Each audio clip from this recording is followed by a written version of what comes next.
The Hanging Stranger. By Philip K. Dick. Ed had always been a practical man. When he saw something was wrong, he tried to correct it. Then one day he saw it hanging in the town square. 5 o'clock. Ed Loyce washed up, tossed on his hat and coat, got his car out and headed across town toward his TV sales store. He was tired. His back and shoulders ached from digging dirt out of the basement and wheeling it into the backyard. But for a 40-year-old man he had done okay. Janet could get a new vase with the money he had saved, and he liked the idea of repairing the foundations himself. It was getting dark. The setting sun cast long rays over the scurrying commuters, tired and grim-faced, women loaded down with bundles and packages, students swarming home from the university, mixing with clerks and businessmen and drab secretaries. He stopped his Packard for a red light and then started it up again. The store had been open without him. He'd arrived just in time to spell the help for dinner, go over the records of the day, maybe even close a couple of sales himself. He drove slowly past the small square of green in the center of the street, the town park. There were no parking places in front of Loyce TV Sales and Service. He cursed under his breath and swung the car in a U-turn. Again he passed the little square of green with its lonely drinking fountain and bench and single lamppost. From the lamppost something was hanging. A shapeless dark bundle, swinging a little with the wind. Like a dummy of some sort. Loyce rolled down his window and peered out. What the hell was it? A display of some kind? Sometimes the Chamber of Commerce put up displays in the square. Again he made a U-turn and brought his car around. He passed the park and concentrated on the dark bundle. It wasn't a dummy. And if it was a display, it was a strange kind. The hackles on his neck rose and he swallowed uneasily. Sweat slid out on his face and hands. It was a body. A human body. Look at it. Loyce snapped. Come on out here. Don Ferguson came slowly out of the store, buttoning his pinstripe coat with dignity. This is a big deal, Ed. I can't just leave the guys standing there. See it? Ed pointed into the gathering gloom. The lamppost jutted up against the sky, the post and the bundle swinging from it. There it is. How the hell long has it been there? His voice rose excitedly.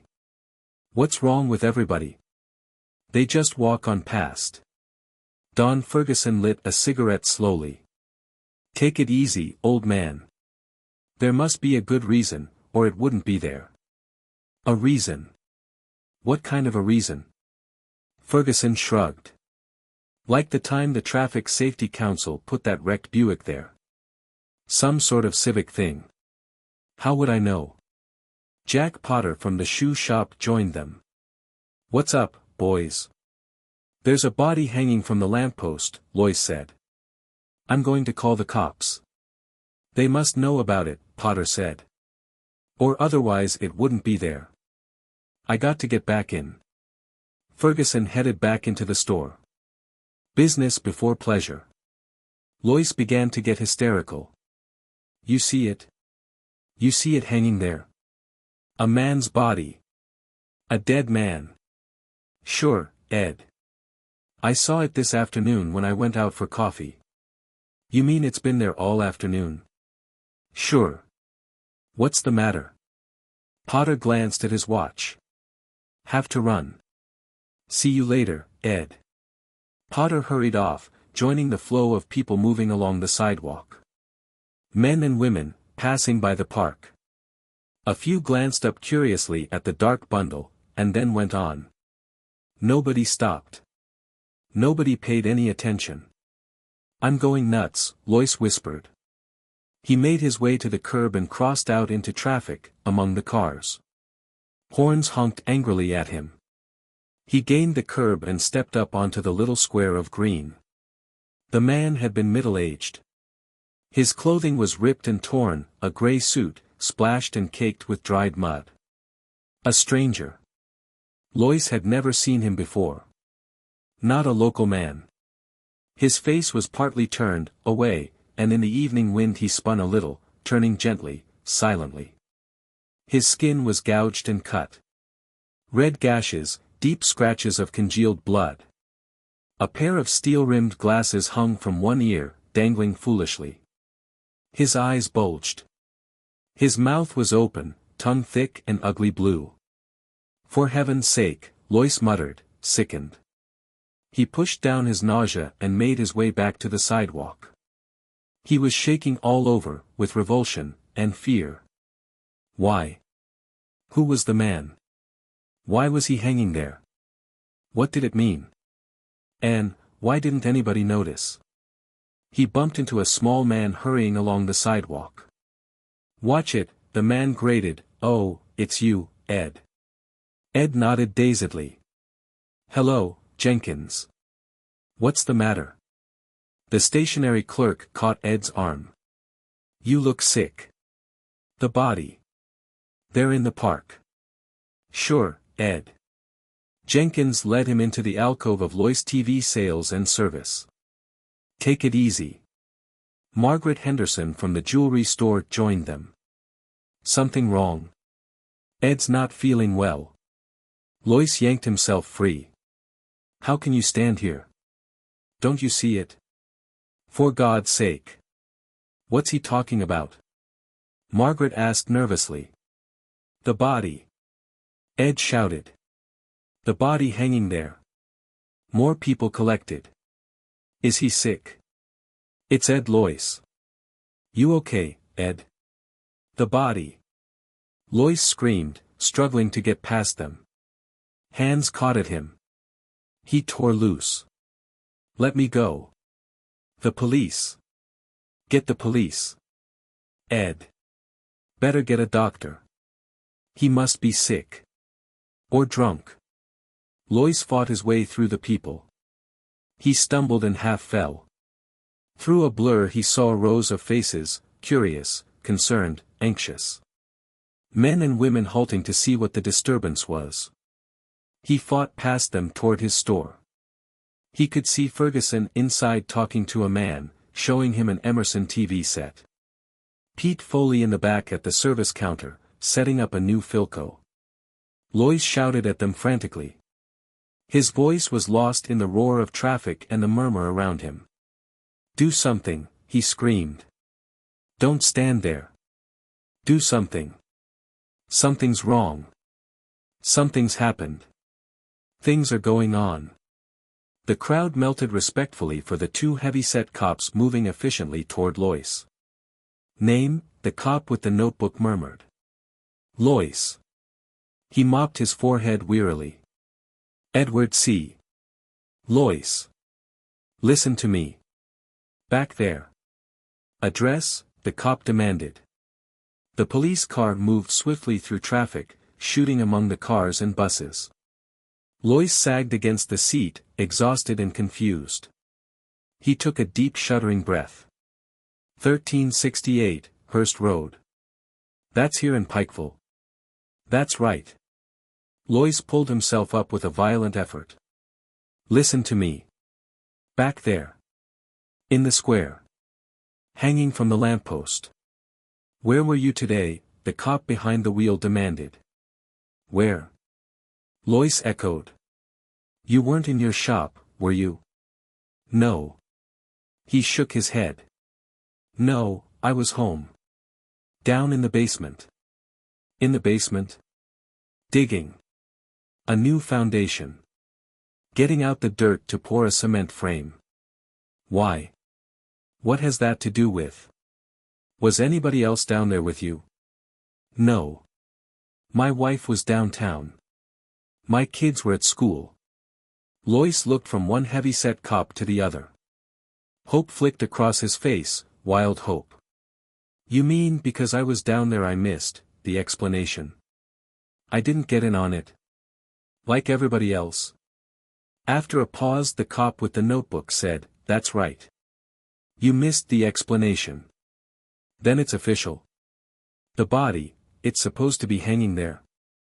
It's supposed to be hanging there. For everybody to see." Ed Loyce grinned weakly. "Good Lord. I guess I sort of went off the deep end. I thought maybe something had happened. You know, something like the Ku Klux Klan. Some kind of violence. Communists or fascists taking over. He wiped his face with his breast pocket handkerchief, his hands shaking. I'm glad to know it's on the level. It's on the level.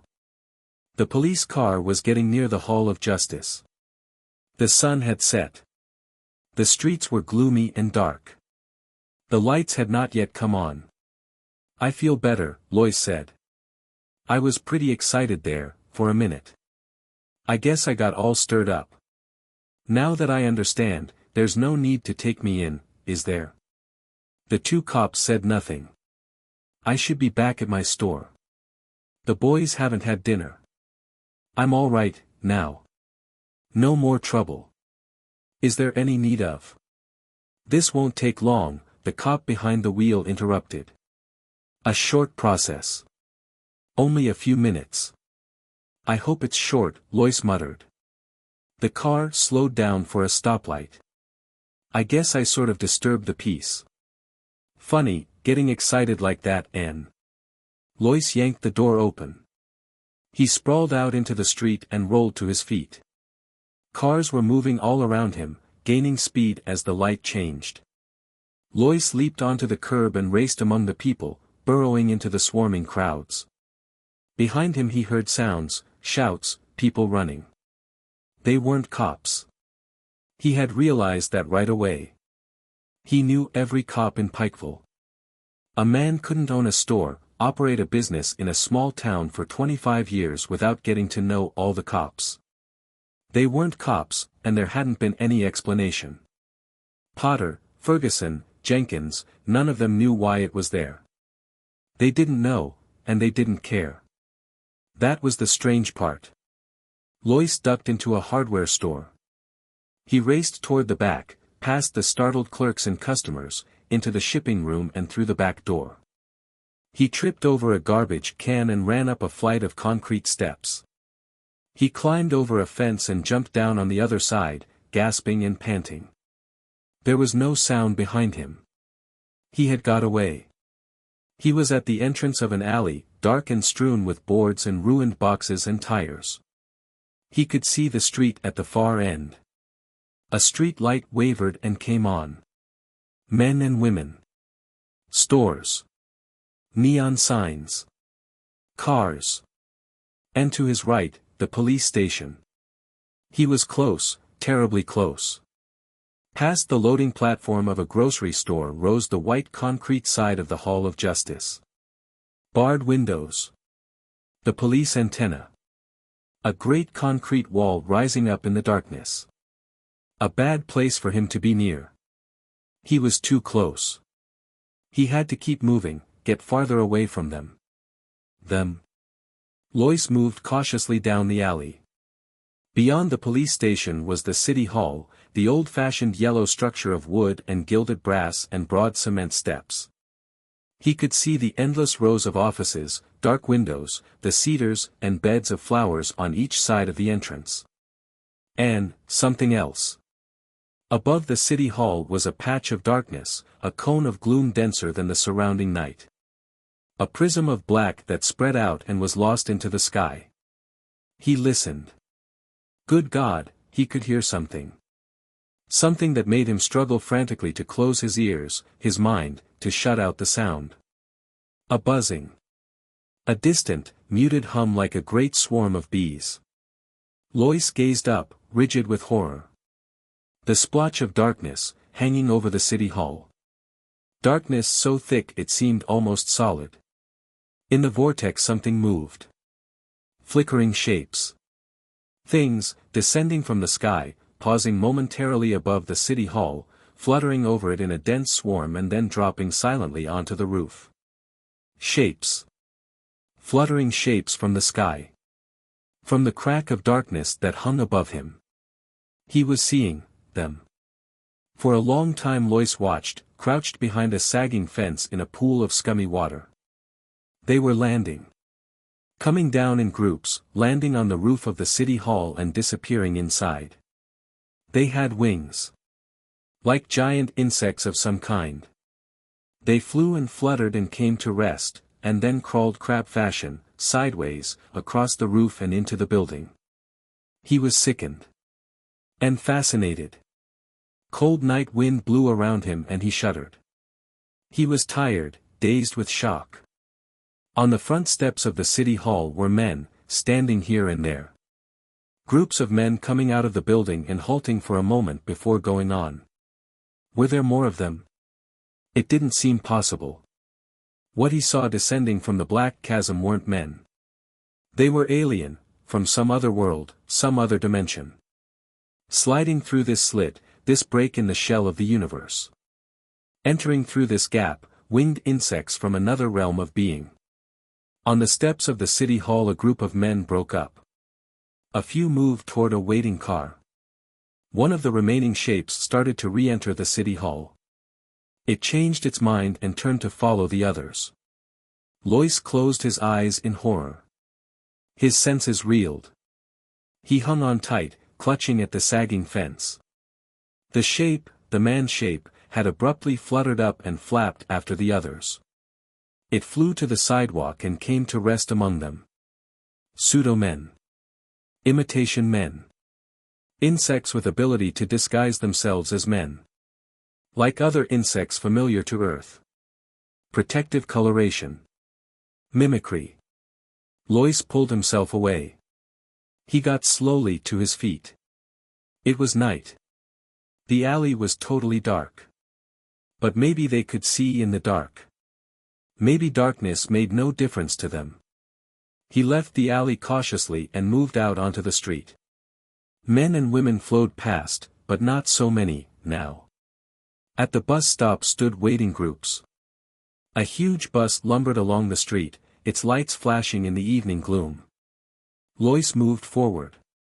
He pushed his way among those waiting, and when the bus halted he boarded it and took a seat in the rear, by the door. A moment later the bus moved into life and rumbled down the street. Loyce relaxed a little. He studied the people around him. Dulled, tired faces. People going home from work. Quite ordinary faces. None of them paid any attention to him. All sat quietly, sunk down in their seats, jiggling with the motion of the bus. The man sitting next to him unfolded a newspaper. He began to read the sports section, his lips moving. An ordinary man. Blue suit. Tie. A businessman, or a salesman. On his way home to his wife and family. Across the aisle a young woman, perhaps 20. Dark eyes and hair, a package on her lap. Nylons and heels. Red coat and white Angora sweater. Gazing absently ahead of her. A high school boy in jeans and black jacket. A great triple-chinned woman with an immense shopping bag loaded with packages and parcels. Her thick face dim with weariness. Ordinary people. The kind that rode the bus every evening. Going home to their families. To dinner. Going home, with their minds dead. Controlled, filmed over with the mask of an alien being that had appeared and taken possession of them, their town, their lives. Himself, too. Except that he happened to be deep in his cellar instead of in the store. Somehow, he had been overlooked. They had missed him. Their control wasn't perfect, foolproof. Maybe there were others. Hope flickered in Loyce. They weren't omnipotent. They had made a mistake, not got control of him. Their net, their field of control, had passed over him. He had emerged from his cellar as he had gone down. Apparently their power zone was limited. A few seats down the aisle a man was watching him. Loyce broke off his chain of thought. A slender man, with dark hair and a small mustache. Well-dressed, brown suit and shiny shoes. A book between his small hands. He was watching Loyce, studying him intently. He turned quickly away. Loyce tensed. One of them. Or, another they had missed. The man was watching him again.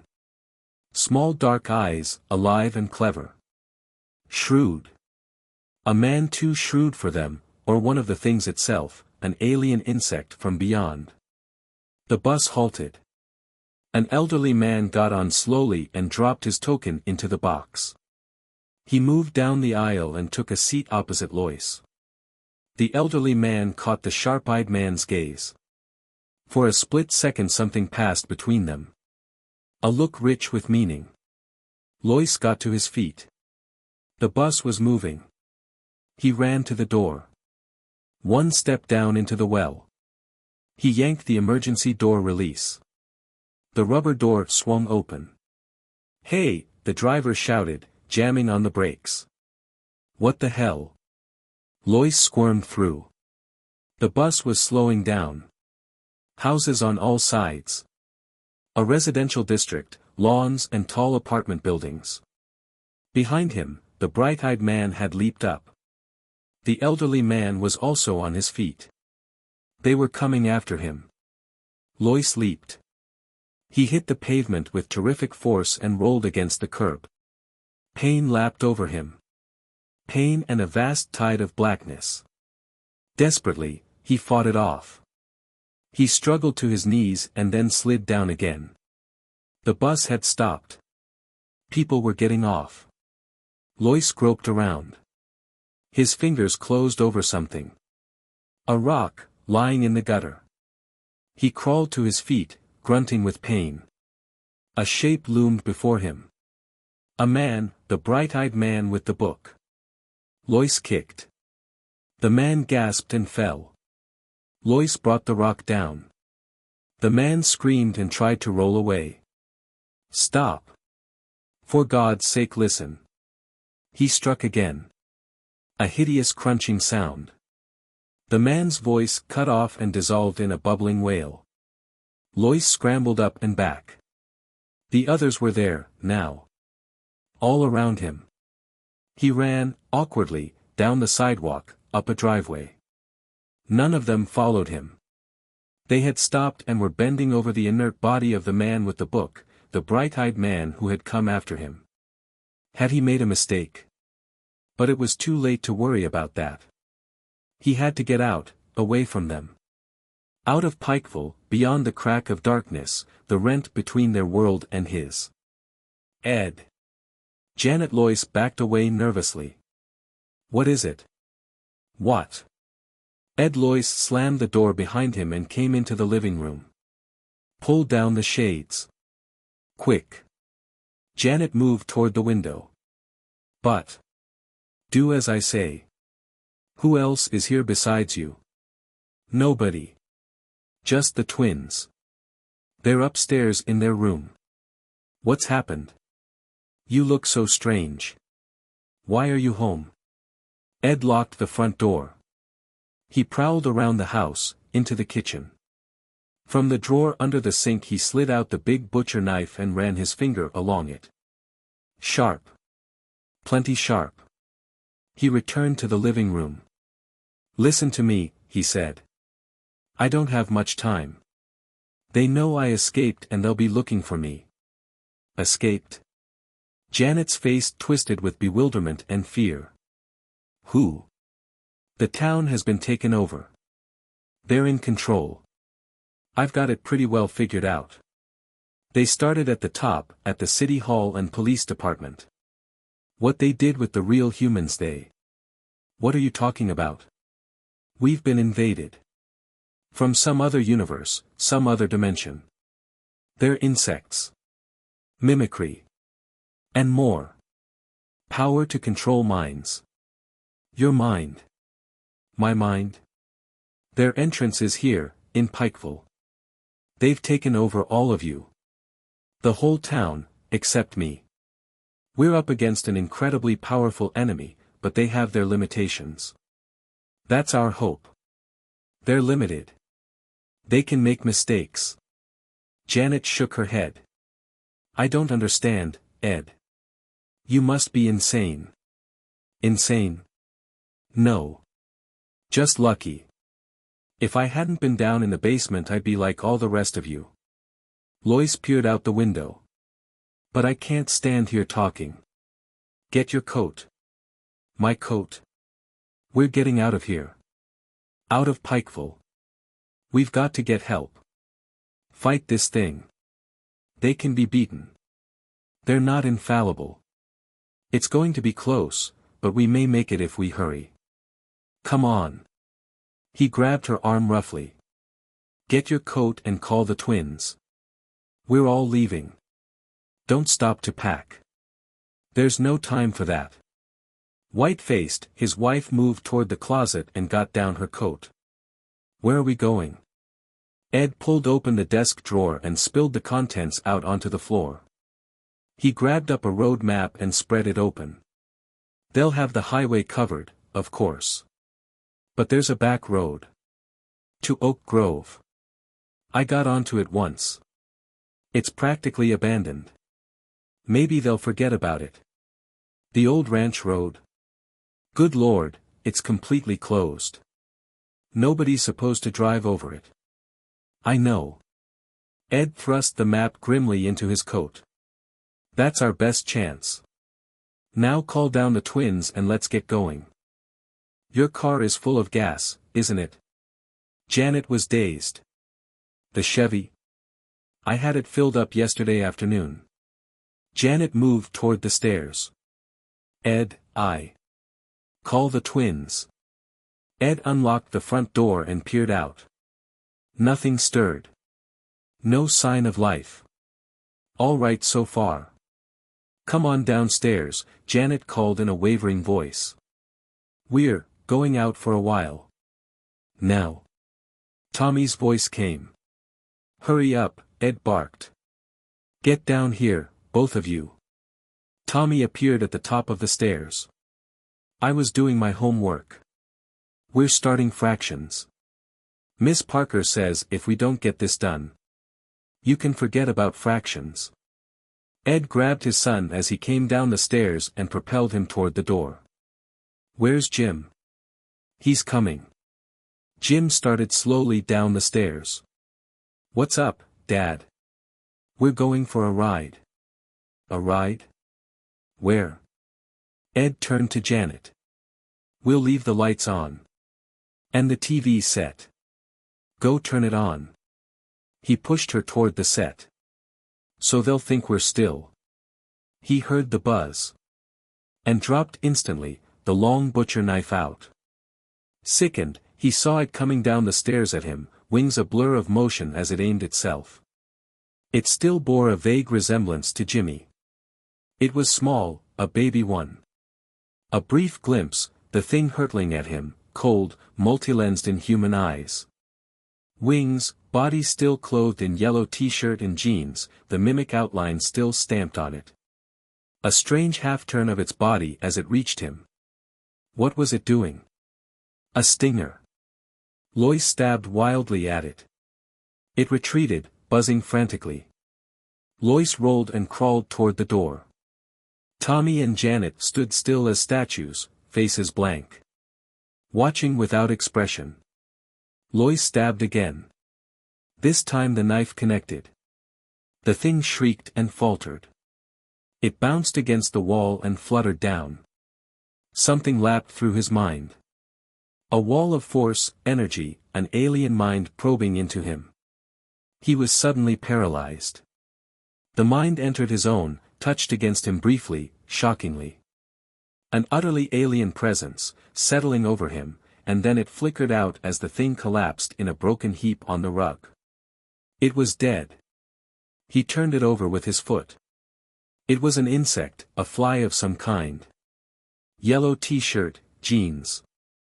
His son Jimmy. He closed his mind tight. It was too late to think about that. Savagely he scooped up his knife and headed toward the door. Janet and Tommy stood stone still, neither of them moving. The car was out. He'd never get through. They'd be waiting for him. It was 10 miles on foot. 10 long miles over rough ground, gullies and open fields and hills of uncut forest. He'd have to go alone. Loyce opened the door. For a brief second he looked back at his wife and son. Then he slammed the door behind him and raced down the porch steps. A moment later he was on his way, hurrying swiftly through the darkness toward the edge of town. The early morning sunlight was blinding. Loyce halted, gasping for breath, swaying back and forth. Sweat ran down in his eyes. His clothing was torn, shredded by the brush and thorns through which he had crawled. 10 miles, on his hands and knees. Crawling, creeping through the night. His shoes were mud-caked. He was scratched and limping, utterly exhausted. But ahead of him lay Oak Grove. He took a deep breath and started down the hill. Twice he stumbled and fell, picking himself up and trudging on. His ears rang. Everything receded and wavered. But he was there. He had got out, away from Pikeville. A farmer in a field gaped at him. From a house a young woman watched in wonder. Loyce reached the road and turned onto it. Ahead of him was a gasoline station and a drive-in. A couple of trucks, some chickens pecking in the dirt, a dog tied with a string. The white-clad attendant watched suspiciously as he dragged himself up to the station. Thank God. He caught hold of the wall. I didn't think I was going to make it. They followed me most of the way. I could hear them buzzing. Buzzing and flitting around behind me. What happened? The attendant demanded. You in a wreck? A hold-up? Loyce shook his head wearily. They have the whole town. The city hall and the police station. They hung a man from the lamppost. That was the first thing I saw. They've got all the roads blocked. I saw them hovering over the cars coming in. About 4 this morning I got beyond them. I knew it right away. I could feel them leave. And then the sun came up. The attendant licked his lip nervously. You're out of your head. I better get a doctor. Get me into Oak Grove, Loyce gasped. He sank down on the gravel. We've got to get started, cleaning them out. Got to get started right away. They kept a tape recorder going all the time he talked. When he had finished, the commissioner snapped off the recorder and got to his feet. He stood for a moment, deep in thought. Finally he got out his cigarettes and lit up slowly, a frown on his beefy face. You don't believe me, Loyce said. The commissioner offered him a cigarette. Loyce pushed it impatiently away. Suit yourself. The commissioner moved over to the window and stood for a time looking out at the town of Oak Grove. I believe you, he said abruptly. Loyce sagged. Thank God. So you got away. The commissioner shook his head. You were down in your cellar instead of at work. A freak chance. 1 in a million. Loyce sipped some of the black coffee they had brought him. I have a theory, he murmured. What is it? About them. Who they are. They take over one area at a time. Starting at the top, the highest level of authority. Working down from there in a widening circle. When they're firmly in control, they go on to the next town. They spread, slowly, very gradually. I think it's been going on for a long time. A long time. Thousands of years. I don't think it's new. Why do you say that? When I was a kid. A picture they showed us in Bible League. A religious picture, an old print. The enemy gods, defeated by Jehovah. Moloch, Beelzebub, Moab, Baalin, Ashtaroth. So. They were all represented by figures. Loyce looked up at the commissioner. Beelzebub was represented as a giant fly. The commissioner grunted. An old struggle. They've been defeated. The Bible is an account of their defeats. They make gains, but finally they're defeated. Why defeated? They can't get everyone. They didn't get me. And they never got the Hebrews. The Hebrews carried the message to the whole world. The realization of the danger. The 2 men on the bus. I think they understood. Had escaped, like I did. He clenched his fists. I killed one of them. I made a mistake. I was afraid to take a chance. The commissioner nodded. Yes, they undoubtedly had escaped, as you did. Freak accidents. But the rest of the town was firmly in control. He turned from the window. Well, Mr. Loyce. You seem to have figured everything out. Not everything. The hanging man. The dead man hanging from the lamppost. I don't understand that. Why? Why did they deliberately hang him there? That would seem simple. The commissioner smiled faintly. Bait. Loyce stiffened. His heart stopped beating. Bait? What do you mean? To draw you out. Make you declare yourself. So they'd know who was under control, and who had escaped. Loyce recoiled with horror. Then they expected failures. They anticipated, he broke off. They were ready with a trap. And you showed yourself. You reacted. You made yourself known. The commissioner abruptly moved toward the door. Come along, Loyce. There's a lot to do. We must get moving. There's no time to waste. Loyce started slowly to his feet, numbed. And the man. Who was the man? I never saw him before. He wasn't a local man. He was a stranger. All muddy and dirty, his face cut, slashed. There was a strange look on the commissioner's face as he answered. Maybe, he said softly, you'll understand that, too.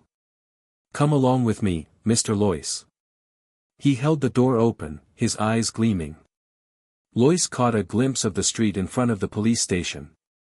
Policemen, a platform of some sort. A telephone pole, and a rope. Right this way, the commissioner said, smiling coldly. As the sun set, the vice president of the Oak Grove Merchants Bank came up out of the vault, through the heavy time locks, put on his hat and coat, and hurried outside onto the sidewalk. Only a few people were there, hurrying home to dinner. Good night, the guard said, locking the door after him. Good night, Clarence Mason murmured. He started along the street toward his car. He was tired. He had been working all day down in the vault, examining the layout of the safety deposit boxes to see if there was room for another tier. He was glad to be finished. At the corner he halted. The street lights had not yet come on. The street was dim. Everything was vague. He looked around, and froze. From the telephone pole in front of the police station, something large and shapeless hung. It moved a little with the wind. What the hell was it? Mason approached it warily. He wanted to get home. He was tired and hungry. He thought of his wife, his kids, a hot meal on the dinner table. But there was something about the dark bundle, something ominous and ugly. The light was bad, he couldn't tell what it was. Yet it drew him on, made him move closer for a better look. The shapeless thing made him uneasy. He was frightened by it. Frightened, and fascinated. And the strange part was that nobody else seemed to notice it.